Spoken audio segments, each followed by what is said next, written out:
La plus royale des dames de compagnie est priée de quitter Buckingham Palace pour propos racistes.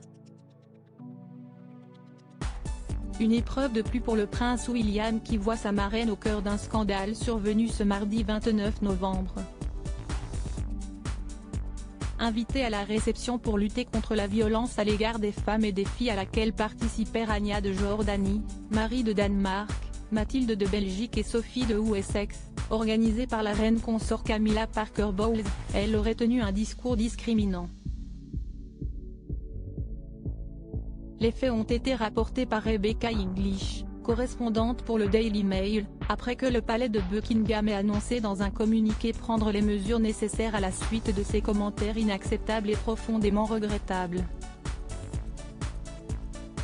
Nous prenons cet incident très au sérieux et avons immédiatement enquêté pour établir tous les détails, peut-on lire. La personne concernée tient à exprimer ses profondes excuses pour le préjudice causé et s'est retirée de son rôle honorifique avec effet immédiat, poursuit le communiqué annonçant ainsi le départ de celle qui fut l'une des plus proches dames de compagnie d'Élisabeth II et qui l'a soutenue dans son deuil après la mort du prince Philippe. Peu connue du grand public, Lady Susan a été pendant plus de 60 ans indispensable dans la vie de la reine. Supérieure à Kate Middleton, Meghan Markle, Zara Tindall, qui est qui dans la famille royale britannique? Lady Susan Hussey, la première en chef surnommée la première en chef par les équipes de la souveraine, elle est arrivée à Buckingham Palace en 1960 pour épauler la reine d'Angleterre à la naissance de son fils le prince Andrew.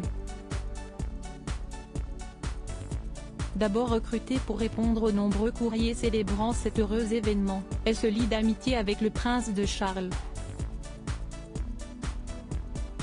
Fille du 12e comte Val-des-Graves, elle est choisie pour être l'une des marraines du prince William. Elle se tient aux côtés de Lady Diana et Meghan Markle à leur arrivée dans la famille royale. La marraine du prince William a été mariée à Marmaduke Hussey. Décédé en 2006, il était le président de la BBC lorsque Diana a accordé une interview à l'émission Panorama en 1995, après son divorce avec le prince Charles. Discrète, elle est conviée à tous les grands événements à la cour.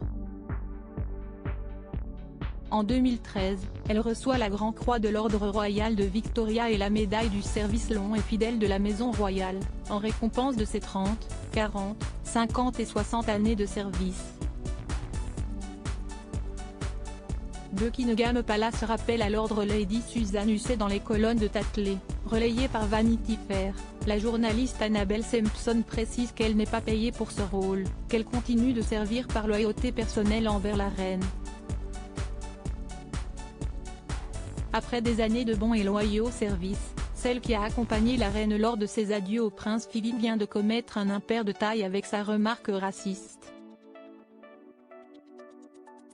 Nous rappelons à tous les membres de la maison les politiques de diversité et d'inclusion qu'ils sont tenus de respecter à tout moment, a souligné le palais dans son communiqué.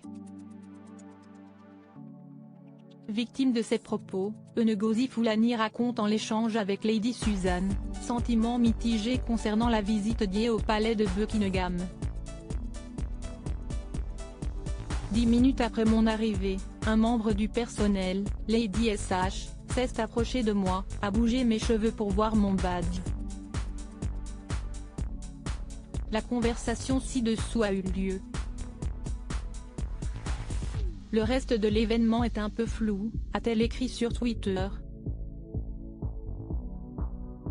Aux États-Unis, le prince William n'a pas encore réagi à la polémique qui survient alors que Meghan Markle et le prince Harry doivent recevoir un prix pour prise de position contre le racisme structurel au sein de la famille royale.